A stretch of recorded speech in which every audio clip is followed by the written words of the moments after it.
Hello, everyone. So we've gone over an intro of what regular expressions are. So now we're going to review some of the stuff we talked about in that introduction.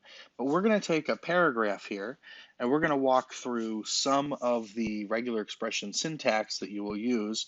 And we're going to go in order of the chapter.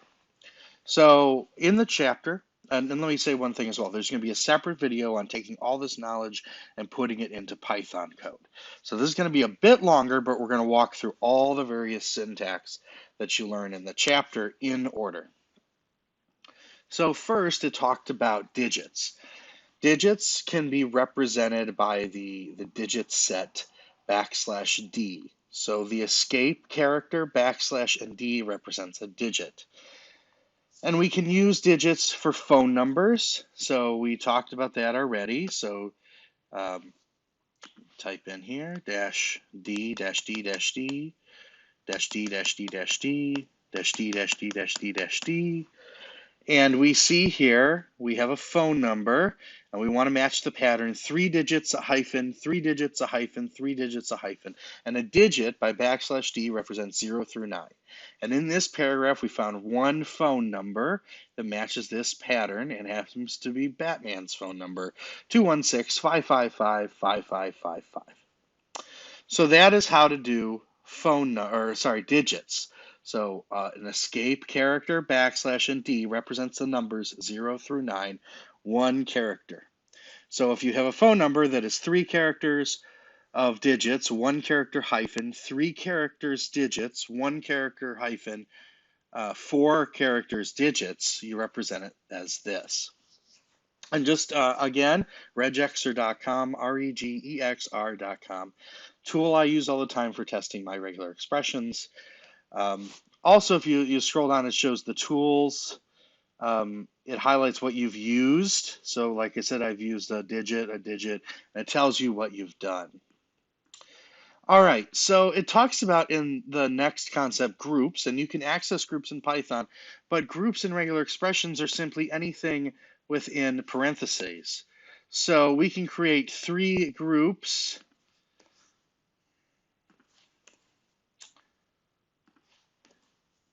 And when you call group in Python, which we'll talk about later, it'll represent these as groups 0, 1, and 2. So for instance, if you want to look for a phone number and you wanted to separate out the area code from the number prefix from the extension, so these 3 parts, you can do that using parentheses. And it'll show you on regexer.com here, capturing group 1, and then capturing group 2 and capturing group 3. Just remember in Python, when it says group 1 here, it's really the index of 0, the index of 1, the index of 2. So parentheses, you can create groups in regular expressions.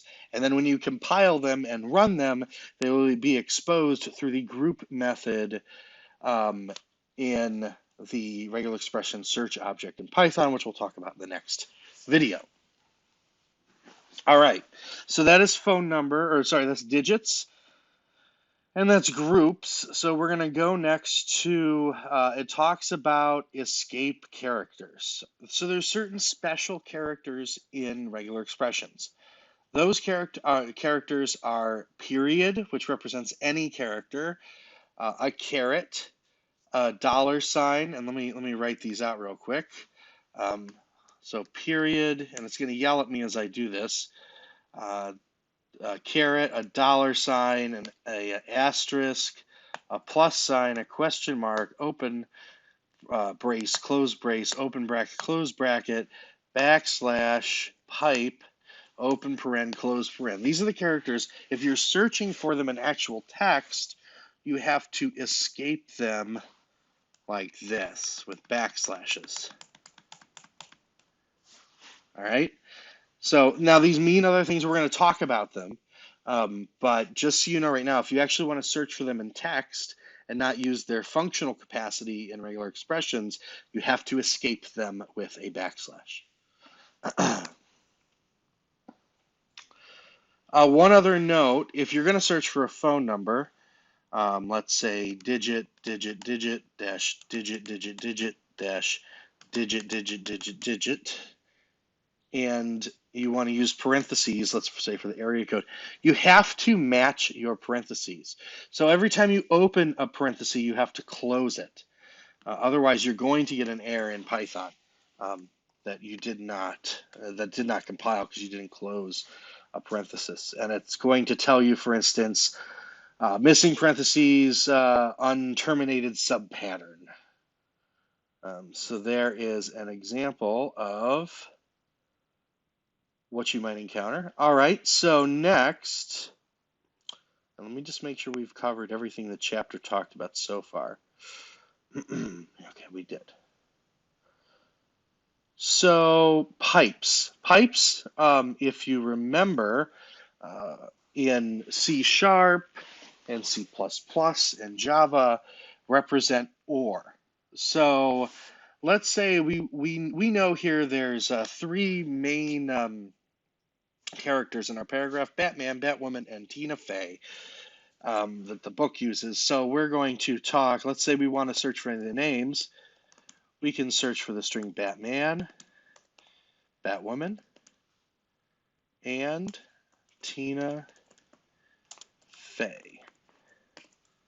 And what we've seen here is we have captured all of them because it's looking for any string that matches either Batman or Batwoman or Tina Fey. So that is the pipe syntax in regular expressions.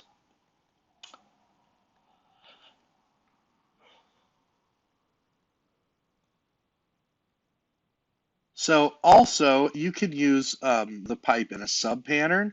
So if you notice here, we have Batman and Batwoman. Um, so we could also write this instead of Batman. We'll take that out, and we can write woman or man. And now we see what we've done is we said bat, either woman or man, or Tina Fey. So that has broken out. So you can use pipes or statements in subpandas or nested, just like you would have nested conditionals in if statements or other logic statements in Python or any other programming language. All right, so we're going to talk about the question mark, and that's optional matching. Now, you might get confused with a question mark and an asterisk. And when it comes down to question mark or asterisk, we're going to talk about greedy algorithms. The question mark is not greedy, and it doesn't mean anything to you right now, but you may encounter a time you'll have to ask yourself, do I use an asterisk or do I use an algorithm? You'll have to be careful once you understand what those two mean in the context of regular expressions. So here you see we've actually duplicated the word man here. So what you can do is instead of this or, you can use a question mark, and what you can say is either Batwoman, Batman, or Tina Fey. But instead of writing that additional or, you can say, well, Batwoman and Batman are essentially the same, but the only difference is one has a W and O in it and one doesn't. So what you can do is break out that WO into 0 or more instances. So you take the WO, you wrap it in parentheses, and you say, this may be there, this may not be there, and you tell the regular expression engine that it's optional by using the question mark. And you can see in our results, it's properly selected both Batman and Batwoman because it said it could be Batman, it could be Batwoman. That WO is optional. It could be either or. So the question mark is a good way to do that. Now there's also the star option, which is matching 0 or more. And we can type star here as well, and it would accomplish the same thing. The big difference comes down to the greediness, which we'll talk about later on.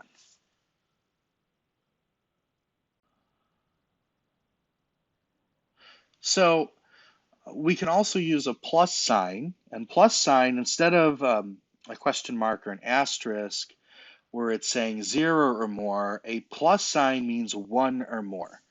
So if we want to say, well, it has to be Batwoman and there has to be a WO and we put a plus sign there, Batman will no longer match because it's saying it has to meet the expression Bat, WO in parentheses, man, and there has to be at least one WO. Plus signs will make a lot more sense later on when we talk about character classes. But a plus sign means one or more of a subpattern must exist. And remember, if you want to search for a plus sign and not actually use the plus sign as a regular expression a command, you have to make sure you escape it. So if we were actually searching for a plus sign, you have to escape it. So as an example, let's say we're looking for, because I see that, I remember I wrote questions with a question mark. We search for questions and a question mark. You see right now, the question mark is not highlighted as a match because we're actually saying questions and then S is optional. If you want to actually search for a question mark, you got to put a backslash. And now you see it has selected the question mark because we have escaped the question mark using a backslash.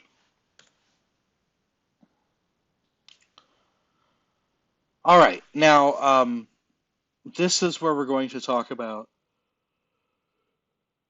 repetition and also greedy versus non-greedy. So I'm going to save my paragraph because I spent a lot of time on it. Didn't really, but I'll paste it in here. All right, so in the book it talks about ha ha ha. Ha ha ha. Ha ha ha ha ha ha. Okay.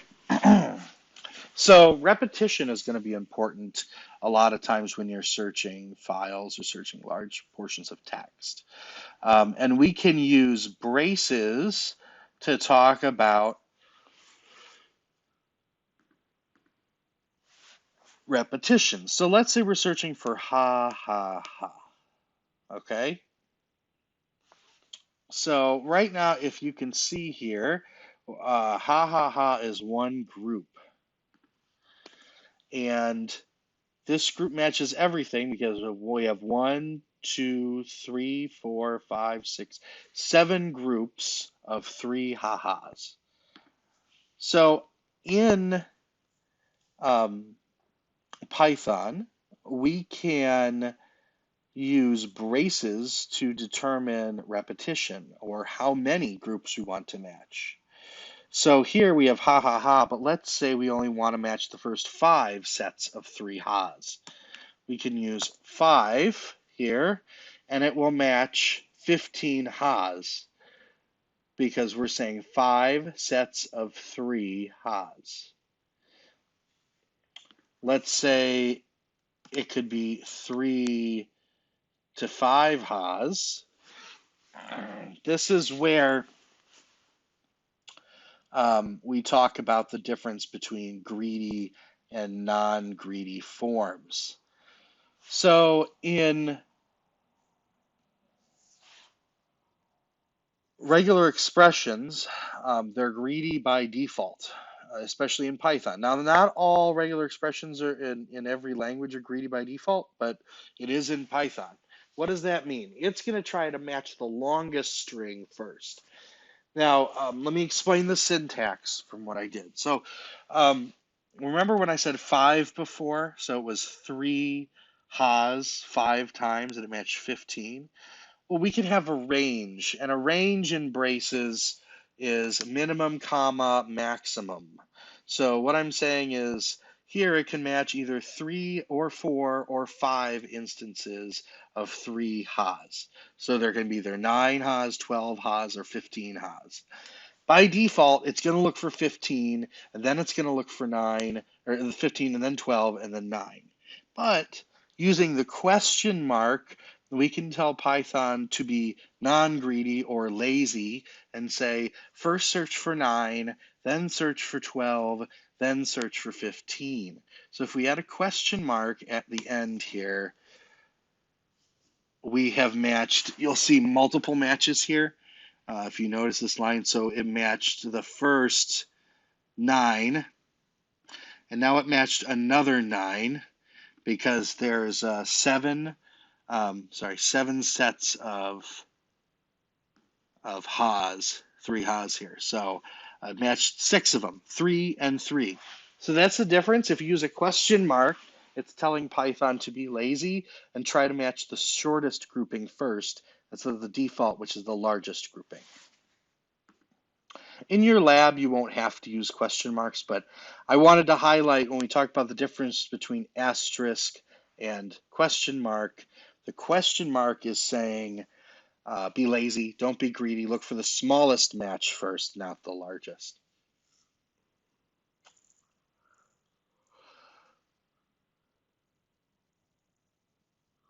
So it talks about find all next. Again, that's a Python specific method. We're going to do that in our next video. Character classes. So let's open up, let's get our paragraph back here. We've talked about greedy and non-greedy.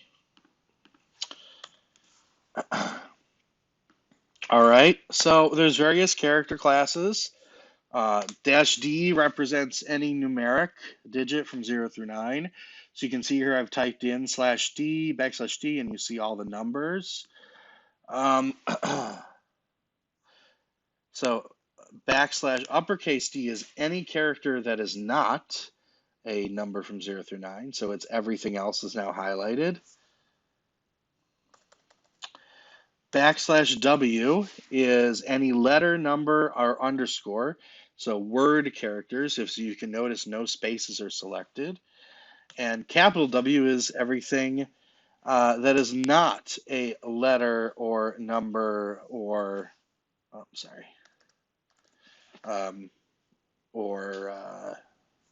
digit or underscore or a word character. So that is, those are selected there. You think of the capital letters in the shorthand of these classes. The uppercase version is the anti-version of the lowercase version. So \lowercase d is any number. \uppercase d is anything but numbers. \W is any word character, lowercase w. \uppercase w is anything that's not a word character. \lowercase s is anything that's a space. \uppercase s is anything that isn't a space. So essentially capital means not in some of these shorthand character classes. Character classes, and this is going to be important for your lab assignment. Character classes, you can create your own. So anything within brackets can be in a character class. So before we talked about -D, -D, -D, -D, -D, -D, -D, -D, -D, and that's a phone number. And now we've talked about sets already. So remember braces. So we can say 3, 3, and 4. So if you remember, we're saying 3 instances of digit, 3 instances of digit, 4 instances of digit. And instead of digit, you can use character classes using braces to define your own sets of possible matches. So 0, 1, 2, 3, 4, 5, 6, 7, 8, 9. And then we could do the same thing. So bracket and then these. Bracket and then these. All right.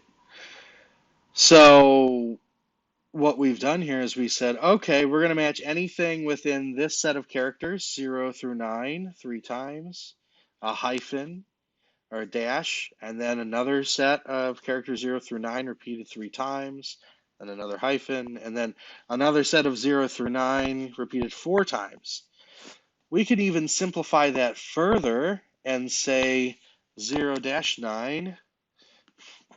So regular expressions support ranges 0-9, 0-9, And it does all of this does the same thing. Um, so let's say we want to find Batman, and we know Batman contains capital B A T M A N. We can say, okay, we're going to look for anything with a capital B, an A, a T, an M, and an N. And BATMAN is 6 characters long. And now we see we've highlighted everything with Batman in it. And if it's Batwoman, we add a W and an O, and it is between 6 and 8. Now we've highlighted all of Batman and Batwoman. So as you can see, character classes let you predefine, hey, this is the possible set of characters. This is how long it's going to be, and you can match it that way. So that's kind of a review of what the book says up to this point. Now, the book talks about some complex regular expressions, new lines, dot star. Um, we'll go over a couple items. So, caret and dollar sign. Um, the caret symbol says search at the beginning. Your search must start at the beginning of the text. So, for instance, if I type there are many people, um, and I have in here I'll add to my paragraph. There are many. You see how we have 2 matches, one at the beginning, one at the end? If I use a caret here, this means start from the beginning, only match it if it's at the beginning of the text. So in Python, the equivalent would be searching a string with starts with. Um, if I put a dollar sign, it says go from the end.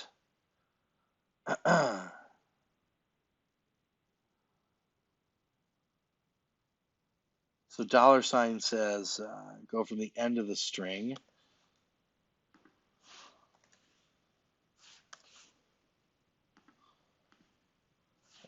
That's because I had a space. See, I make a lot of mistakes too. That's why I use this. So if you notice, I put the dollar sign at the end. It says start searching from the end. So caret says start searching from the beginning. Dollar sign says start searching from the end. A wildcard character is a period. So if I type in just a period, it'll match anything. Uh, it'll match anything in here. If I do a period and an asterisk, it says, okay, match everything. It could be from 0 to n characters. Um, so you'll notice here that if I type in an asterisk, and this goes back to being greedy or non-greedy, it finds one match, but because it's looking, hey, what's the largest set that matches this? And if I type in question mark, it treats every individual character as a separate match because it's looking for what is the smallest match between 0 and 1, if I can find it.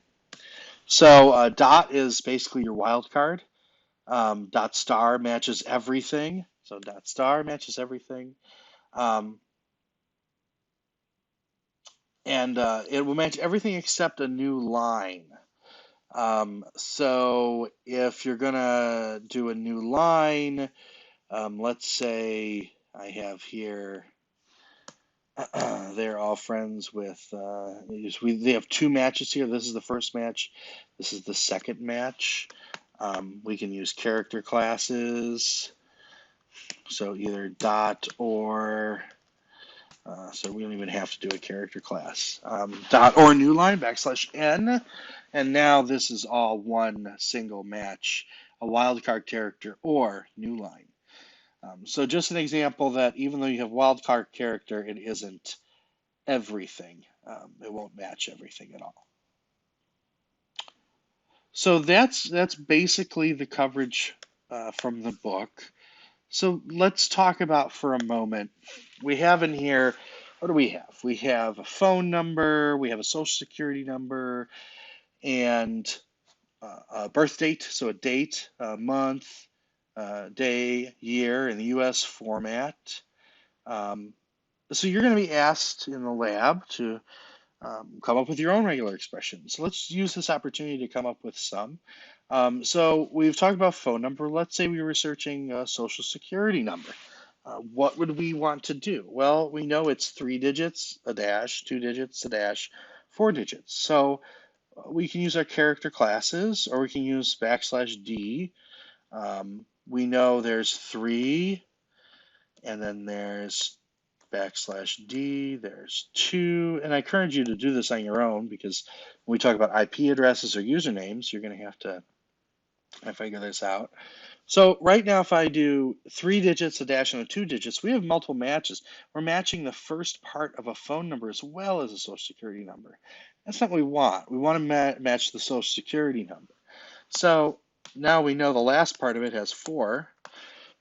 And look, we matched the social security number. So that's one way. You really got to look at the structure and say, what am I looking for? What does it consist of? In this case, it's digits and it's dashes, and they're in a specific pattern. And then you convert that mental map you have to a regular expression. Birth date is the same way. So a US style date is day, so it's 0 through 9, 2, and then a forward slash, and then, a month, and then a day. So D2 and a slash, and a year, a 4-digit year, D4, and now we've matched a date in US format. So, just an example, you just have to think about it, break it down. Here we have, where's my notepad? Let's bring up those names. Let's say we're searching for all of their friends. They're all friends with Zach, Zog, Zork, and Zinna. Let's say we're looking for names. So what consists of a name? Well, a name typically starts with a capital letter. In this case, we're looking for a name that starts with Z, and lowercase a through Z, and we want to be greedy. And we see we have a lot more matches than we wanted, because it's saying it could be any of these characters. So let's say it has to start with Z. There we go. So now we've selected just their friends' names, because it begins with a capital Z.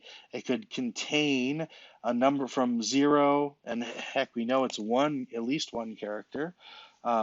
So A through Z lowercase. So this represents all those cases. Now we select all the names. We found a pattern. So really, we just have to think about, what is the pattern we're looking for? Okay, we know people's names that we're interested in. They start with a capital Z. They don't have any hyphens or apostrophes in this case. So we just build out a regular expression that represents that using the specific syntax that we've gone over. So again, all we're doing here is trying to match patterns in large pieces of text. And we do that using regular expressions and the specific syntax that's provided. In the next video, we're going to go over, it'll be a shorter video, because now we've talked about regular expressions. We're just going to talk about how to take those and use them in Python. So you're going to pass in your regular expression, and then you're going to search the text you want, and then you're going to handle the results.